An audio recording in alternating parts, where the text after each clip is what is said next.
volunteering on election day to hand out those blue sample ballots. We need from the top of the ticket with Abigail Spanberger going all the way down to get turned around. I am going to welcome, I need all the elected officials that are here today with us and our candidates that are running to please give a little wave. Thank you so very much for running, for being here. We appreciate you. And now I'm going to kick it over to Lindsay Doherty for the 75th district. All right, Lindsay.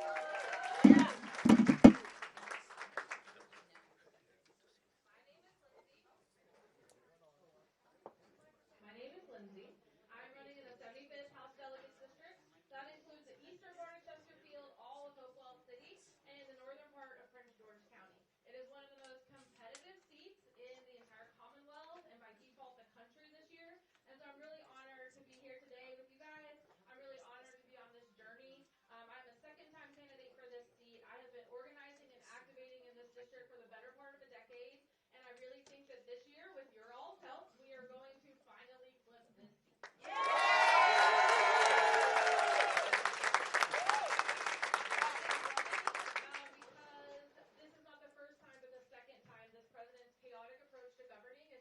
My ability to provide for my family. In 2020, I was furloughed and then laid off by Chesterfield County government because of the slow federal response to the COVID pandemic. And this year, I am a senior research administrator at Virginia Commonwealth University, and so I oversee grant funds run by the NIH and the NSF, all of which is also under fire from the same president. And so on a day-to-day basis, I don't know whether the grants that I manage are going to be cut and therefore my position cut. And so I understand intimately how a lot of our federal workers are feeling, how a lot of our federal contractors are feeling, and then how all of the jobs that are associated with the federal flow-through dollars at the state and local level are also worried about what is going to happen. Families are scared, families are fed up, and we have a really unique opportunity this year to not only flip all of the executive level seats, but so many of these battleground candidate seats for the House of Delegates. I would like to take a moment and just recognize the 100 candidates, Democratic candidates, who are running this year in every single House of Delegates district across the Commonwealth.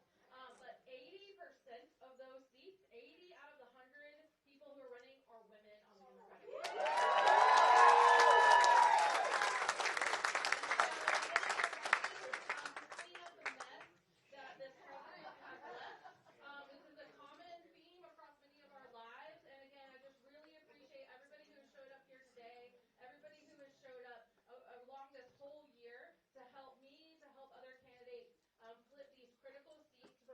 Firewall against the federal government and the overreach that is happening. What is at stake this year is making sure that everybody, regardless of who you love, can be married. That is on for a constitutional amendment second vote this upcoming session. What is also at stake is making sure that we're automatically restoring rights to people who have already served their time.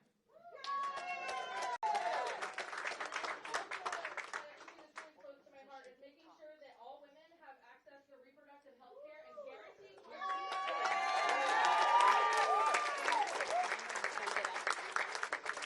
And continue to provide for their families. And so I'm really excited again to be here, and it is my pleasure to introduce another battleground candidate who I've had the pleasure to run with this year. This is Leslie Mehta, and she is running in the 73rd House District. All right.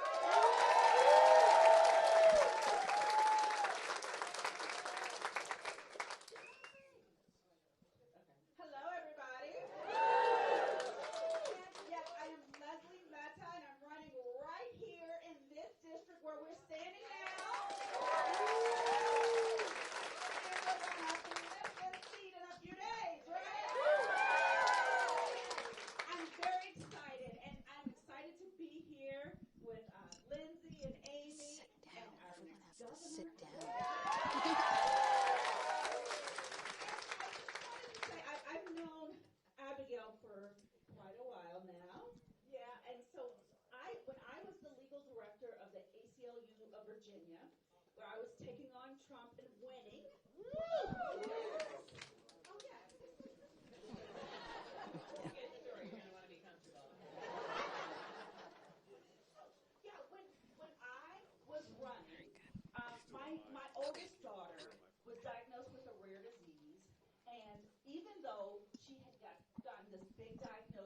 was denied Medicaid twice. And I was fighting for that.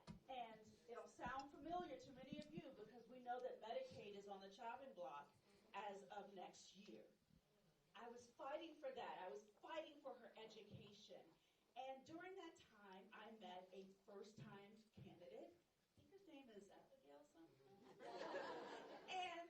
and she and I worked together, and she was able to pass legislation for rare disease research funding year after year, and I am so grateful for you for doing it.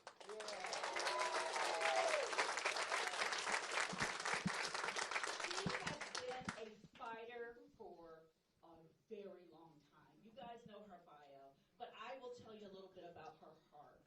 She has not only fought for rare disease legislation for me and for my daughter Brooke, but she's done it again and again, talking to people, advocating. This is what she does. And now we hear, a lot of people are talking about lowering the price of everything, housing, affordable health care, making sure you can put food on the table. Abigail Spanberger will make that happen.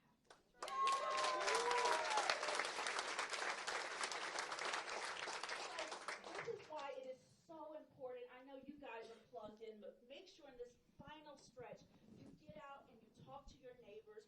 Make sure you tell people about the importance of voting this year, and make sure they vote all the way down.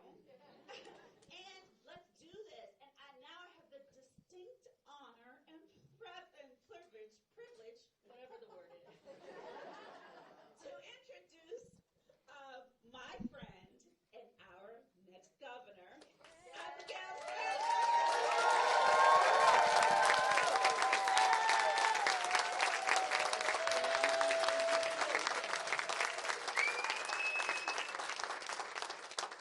Well, I want to begin by saying thank you all for being here. This is an incredible time as we head towards Tuesday, as we head towards winning on Tuesday. Yes. Leslie kindly introduced me, but I don't think she said enough about her background and why she's running and why you should vote for her. So I'm going to jump into that for a minute. As she mentioned, she was an ACLU attorney. She's the most extraordinary advocate I've ever witnessed in the day-to-day, advocating for her daughter, but more importantly, advocating for other people's daughters. And she is an example of what strength looks like, and she's an example of turning one person's loss with her sweet baby, one person's loss into a focus on doing right by others. And I know it is in Brooke's memory that you do the work that you do, and I am grateful for it. She's fearless, she's relentless, and she is running this race to not win, but to crush it at the end.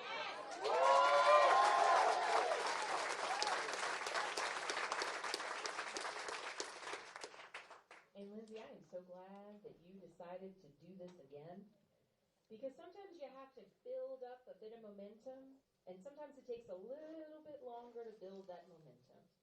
But you have built it, and you have built it, and people in this room and across the community, and I told this story to Lindsay, we stopped at the world's largest Arby's on our way here. And when we were leaving, this gentleman was driving by in his pickup truck, and he stopped and he said, "Spanberger," and I ran over to say hello. And he said, "I already voted for you, and I already voted for Lindsay, and we gotta win." And that's the sort of energy that is why I know we will win.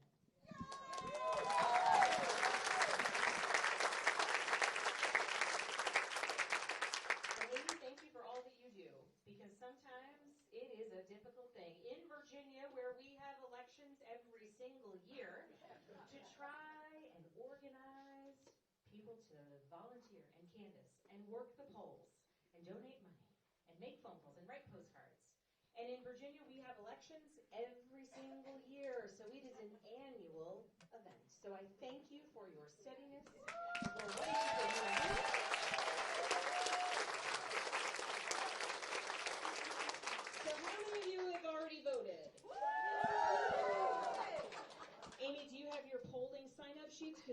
said they're available on Tuesday. I am so excited about the fact that we are going to win on Tuesday. And I say that we are going to win on Tuesday because I think there is literally no other option but to win. Yes. And I know that we have built a campaign, House of Delegates races, 3, 2. our race. We have built a campaign with the largest field program. Jake, we're just outside of the Richmond area where former Congresswoman Abigail Spanberger is making her case to voters at a community college. Lieutenant Governor Winsome Earle-Sears, the Republican candidate, is also crisscrossing Virginia on the campaign trail. Spanberger has remained narrowly focused on the cost of living and affordability. She has long identified that as the most urgent concern of Virginians, especially at a time when Virginians are acutely concerned about the impact of the aggressive federal cuts that have come down from the Trump administration and also this government shutdown. It also comes at a time when Earle-Sears has tried to pull Spanberger off of her talking points on cost of living and tried to veer her towards the cultural battle over how trans children are governed in public schools. But Spanberger has been really reluctant to take the bait and just remained narrowly focused on cost of living. When you speak to Virginians, they often cite the cost of living as their most urgent concern. Something else that is remarkable about this contest is that no matter if Earle-Sears or Spanberger wins, either one would be the first female governor in this state's history. And then in the closing days of this race, tomorrow, Spanberger is going to get a big boost. She's going to be joined on the campaign trail by former President Barack Obama. And that's really important, especially in the Norfolk area, where Democrats are hoping to drive a large turnout. Jake? And it is worth doing because our community deserves better representation. And I am grateful that you all are here because I'll take it as a signal that I did my job in Congress.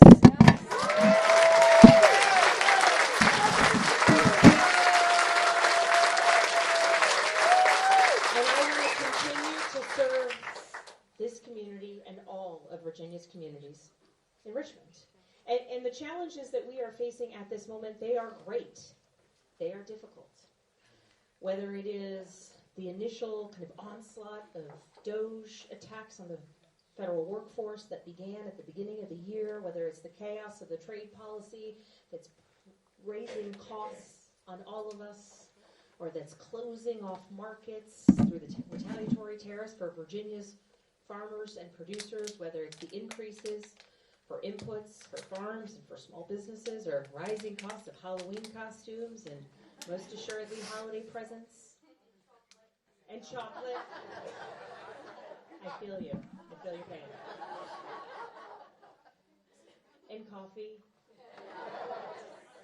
And as we acknowledge the moment that we are in right now, which is a shutdown where Virginians across our communities are at home, don't know when they may get their next paycheck, federal employees, government contractors, and community members who rely on SNAP to know that this president, with the opportunity, with the ability to use emergency dollars to keep hungry families from going hungry, is refusing to do so. We know that the so-called One Big Beautiful Bill will raise prices in housing, energy, healthcare, and decimate so much of Virginia's healthcare system. Jake, we are just outside of Richmond, Virginia, at a community college where Abigail Spanberger is making her case to voters. She has remained narrowly focused, that's what she's talking about right now, on affordability and the cost of living. She has long identified that as the most urgent concern of so many Virginians. Hundreds of thousands of Virginians rely on the federal government. They work for the federal government, and there's been a lot of anxiety about the aggressive cuts that have come down from the Trump administration and this ongoing shutdown.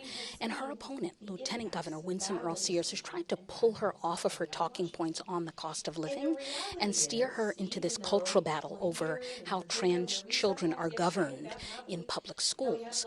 But what we have seen is that Spanberger always comes back to this cost of living issue because time and time again, that is what Virginia voters say that they care about. What's significant about this race is no matter if Spanberger or Earle-Sears ultimately wins, Either one would be the first female governor in this state's history. And what we're going to see on the campaign trail tomorrow is Spanberger be joined by former President Barack Obama, really aimed at an event in the Norfolk area to drive up turnout. It comes as Spanberger continues to lead public polls, but she's still telling voters not to take anything for granted, to come out and support her. Jake? It's our voice, the great equalizer. As the governor of Pennsylvania said the other day when he was visiting, and I love this, so I'm stealing the line. One vote. It's the way we express our voice. But at this moment, people who are feeling weary, worry, might decide that maybe they just do politics. But the reality is it's up to us to do politics in this moment. Because everyone who has that sense of worry or weariness or a long-term hopefulness needs to cast their ballot to ensure that we can move Virginia in the direction that we want to move it, that we can elect a governor who has plans to lower costs in housing, healthcare, and energy, to put Virginia on path towards having the strongest public schools in the entire nation, that we are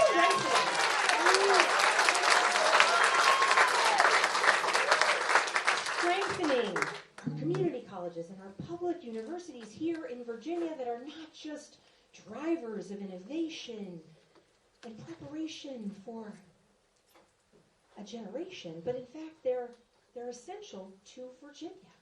And we need a governor who has a plan to strengthen and steady our economy at this time where so much chaos is being thrust upon us. And we can set an example for the rest of the country when we win on Tuesday.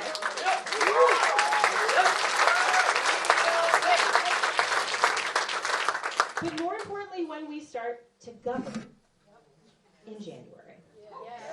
And so I'm going to end with this. It's a story. Many of you know I have 3 daughters. They now are 11, 14, and 17. And during the first race back in 2017, we got our first stash of buttons. Spanberger for Congress. Some of you might have one laying around somewhere. And at that time, at my daughter's school, they had made a rule of no politics because at that time, when you were talking politics, kids were crying on the playground or on the school bus. And so we get our first batch of buttons. Now we've got a bus, then we had buttons. It's a whole new world. And we pull them out, and my middle daughter, who was in first grade, pulls it out. She puts it on her backpack, and she is proud as can be. She puts it on her shoulder, and her older sister, 4th grade, says, "Charlotte, you can't have politics at school." To which Charlotte says, "It's not politics, it's my name."